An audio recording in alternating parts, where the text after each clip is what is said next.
So the New York Times wants to have its cake and eat its too. Eat its too? That's not a thing. The New York, if I know the New York Times, the New York Times wants to eat your cake. Yeah, they want their cake. They want to have their cake and eat your cake. Yeah, they want all the cake. Yeah. And they also want to be eating all the cake all the time. And then treat it with a pill so that it won't look like they've eaten all the cake, and it's not going to work. Yeah. Yeah. So, I mean, this has gotten, you can show my screen here. It's 100 push-ups and 50 pull-ups in under 10 minutes. What could go wrong? That's the headline from the New York Times. Fitness experts caution against jumping into a difficult routine, suggested by Robert F. Kennedy Jr. and Pete Hegseth. So this has been on social media and apparently on the HHS page as well.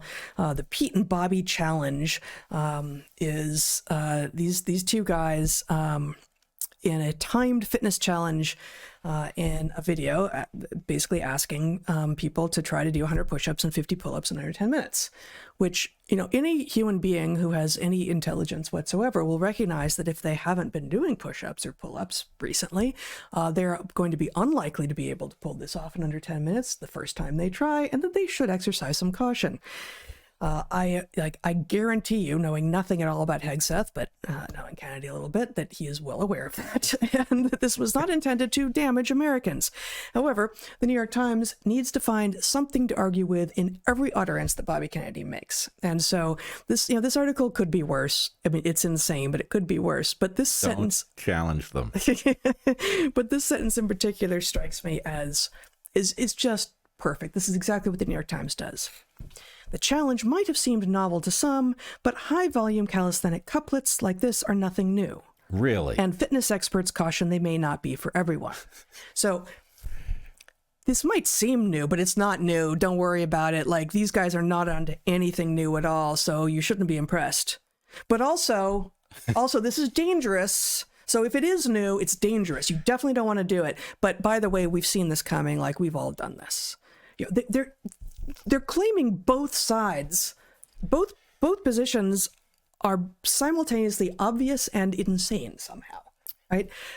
How did that sentence manage to make it through? Somebody who has done no push-ups and no pull-ups wrote it is what happened. Yeah. This reminds me. There used to be a principle that I would break out for special occasions, which was, you know, you're really on to something when the world tells you these two things simultaneously. What you're saying is dead wrong, and we knew it already. Exactly. Right? You get It's that. It's that. It's like, yes. Oh, I guess I must be onto something. Now, the idea. So first of all, I will make my one complaint about the Kennedy Hegseth challenge here. Yep. 100 push-ups and 50 pull-ups are from two very different universes, right? What do you mean?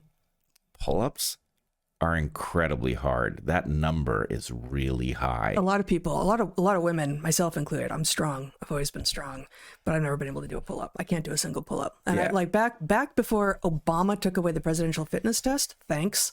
And we were like kids in America were doing presidential fitness tests. The one place that I couldn't match my pre-adolescent peers of either sex was pull-ups. Yeah, well, let's just say I don't understand how you get to those two numbers, because they're really very, very different levels of challenge. And the 50 pull-up thing in 10 minutes, what? Yeah, no, crazy.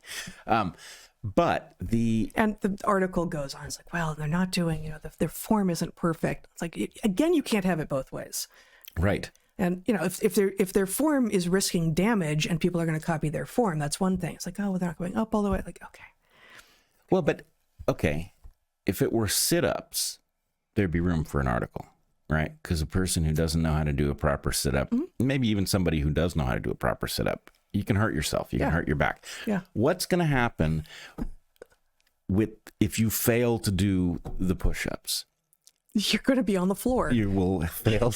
You're starting out real close to the floor. The fall is not a big one. And if you're just, you're just going to go down and you're not going to come back up. Right. That's what's going to happen. Yep. It's not that dangerous. And the pull-ups, You could You're not suffer gonna go a up. severe case of embarrassment, right? But yeah, so it's sort of a self-regulating exercise here. And so the challenge, really, if there's one challenge, I mean, maybe I'm missing something, but I don't think anybody needs a warning on this one, right?